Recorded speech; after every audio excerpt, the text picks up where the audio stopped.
ආයිබෝවන් අද අපි කතා කරන්න යන්නේ හරිම විශේෂ කතාවක් ගැන. අපි කවුරුත් අහලා තියෙන ඒත් අහන හැම වාරයකම හිතට අලුත් බලාපොරොත්තුවක් ගෙන කතාවක්.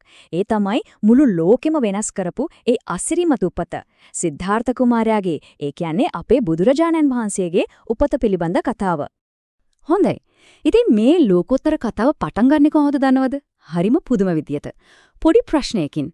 නිවාඩ දවසක දැනුම හොයාගෙන ගිහපු දරු පිරිසක් පොඩි හාමුදුරු නමකට යොමු කරපු පුංචි ප්‍රශ්නයක් විශ්වෙම ලොකු රහසක් එළිදරව් කරන පාර කැපුවා කිව්වොත් ඔබ විශ්වාස කරනවද? මෙන්න මේ විදිහට පොයේ දවසක පන්සලේ වැඩ ඉවර කරපු මේ දරු පෙටගු ටික බණ පොතක් කියව හිටපු පොඩි හාමුදුරු කෙනෙක් වට කරගන්නවා. ඒ ඇස්වල දුබුනේ දැනුම ගැන ලොකු පිපාසයක්.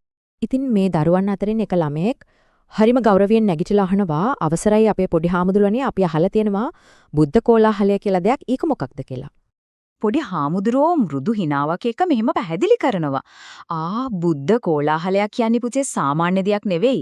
ඒක තමයි බුදු කෙනෙක් මේ ලෝකේ පහළ වෙන්නත් අවුරුදු 1000කට කලින් මුළු දෙව්ලොවම කලඹවමින් දෙන මහා නිවේදනය. හරියට මෙහෙම කියනවා වගේ අවුරුදු 1000කින් පස්සේ ලෝකෙට එළියක් ගේන බුදු කෙනෙක් පහළ වෙනවා කියලා මුළු විශ්වයටම දැනුම් දෙන එක. හරි. අර දරුවන්ගේ ප්‍රශ්නේ නිසා දැන් අපිට මනුස්ස ලෝකෙන් එහාට යන්න දොරක් ඇරුණා. අපි දැන් යන්නේ මේ මහා කතාවේ ඇත්තම ආරම්භය සිද්ධ වුණු තැනට. කොහෙදද? දිව්‍ය ලෝකයට. හිතන්නකෝ බුද්ධ කෝලාහලය කියන නිවේදනයේ ඇහුණු ගමන් දහසක් සක්වල දෙවිවරු බ්‍රහ්මයෝ ඔක්කොම එක තැනකට රැස් වෙනවා. හරියට මහා හදිසි සාකච්ඡාවක් වගේ. එයාලගේ එකම අරමුණ තමයි ඊළඟට පහළ වෙන බෝධිසත්වයන් වහන්සේ කවුද කියලා හොයාගෙන උන්වහන්සේට ආරාධනා කරන එක.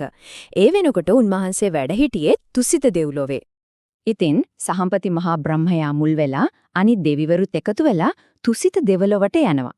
ගිහින් එතන වැඩ ඉන්න අපේ බෝධිසත්වයන් වහන්සේට හරිම ගෞරවයෙන් ආරාධනා කරනවා දැන් කාලය හරි මනුස්ස ලෝකයේ ඉපදිලා බුද්ධත්වයට පත්වෙන්න කියලා.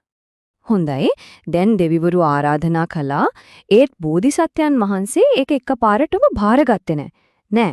මනුස්ස ලෝකෙ ඉපදෙන්න කලින් උන්වහන්සේ හරිම වැදගත් කාරණා පහක් ගැන ගැඹුරින්ම සලකලා බලනවා. මේකට තමයි අපි කියන්නේ පංචමහා විලෝකනේ එහෙම නැත්නම් පස්මහා බැලුම් කියලා. බලන්න මේක කොච්චර ක්‍රමානුකූලද කියලා. 1.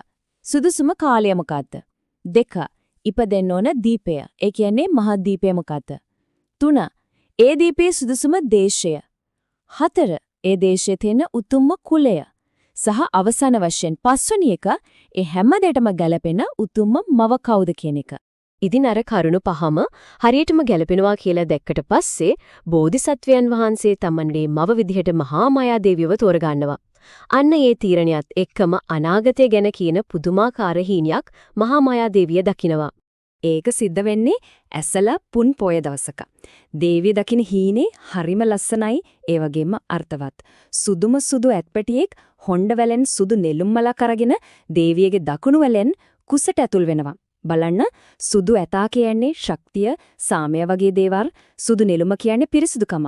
මේ සංකේත වලින්ම අනාගතය ගැන මොනතරම් දෙයක් කියවෙනවද? හීනේ ගැන දැනගත්ත ගමන් සුද්ධෝදන රජතුමා රාජසභාවේ හිටපු නුවණැති බමුණන්ගෙන් මේකේ තේරුම අහනවා.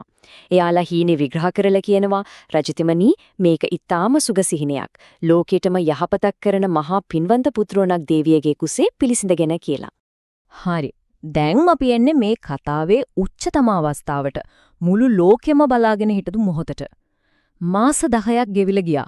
වෙසක් පුන් පොය දවසත් උදා වුණා. මහා මායා දේවිය තමන්ගේ මව්පියන්ගේ ගෙදර ඒ කියන්නේ දෙව්දහ නුවරට යන්න පිටත් වෙනවා. අන්න ඒ ගමන අතරතුර තමයි ඒ අසිරිමත් සිදුවීම වෙන්නේ.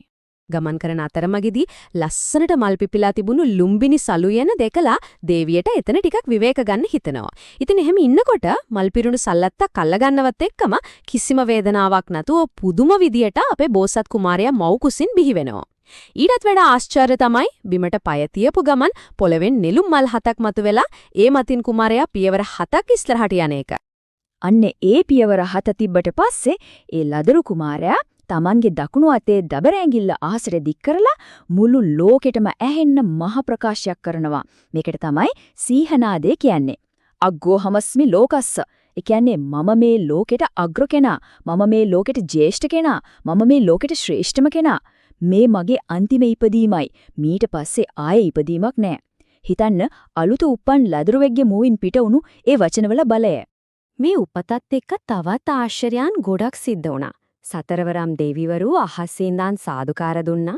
උඩින් ඉඳන් එකපාරටම ඇල් වතුර සහ උණු වතුර දහර දෙකක් පහළ වුණා කුමාරයව නෑවීම සඳහා. අපි කලින් කතා කරා වගේ නිලුම් මල් මත පියවර 7ක් තිබ්බා. ඒ වගේ මේ බලගතු සීහනාදයක් පැවැතුවා. මුළු විශ්වයම මේ උපත සමරනවා වගේ. ඉතින් ආයෙමත් අපි කතාවේ මුලට ගියොත් පොඩි හාමුදුරුවෝ අර දරුවන්ට පැහැදිලි කළා වගේ මේ උපත කියන්නේ නිකම් උපතක් නෙවෙයි. ඒක මුළු ලෝකෙටම සතුටක්, සහනයක්, නිදහසක් ගැන ලොකු බලාපොරොත්තුවක් ගෙන ආපු සිදුවීමක්. ඇත්තටම එකම එක උතුම් පුද්ගලයෙක්ගේ උපතක් මුළු ලෝකයේම ගමන් මඟ වෙනස් කරන්න කොහොම සමත් වුණාද? ඒක ගැන අපි මොහොතක් හිතමු. ඉතින් අපි මේ කතාව මෙතනින් අවසන් කරද්දී මම ඔබටත් හිතන්න ප්‍රශ්නයක් ඉතුරු කරනවා. කොහොමද එකම එක පුද්ගලයෙක්ගේ උපතක් මුළු ලෝකෙටම මේ තරම් ගැඹුරු සාමයක් සහ බලාපොරොත්තුවක් ගෙන සමත් වෙන්නේ? ඒ ප්‍රශ්නට උත්තරේ හොයන එක මේ කතාවෙන් අපි ඉගෙන ගන්න ඕන ලොකුම පාඩම වෙන්න පුළුවන්.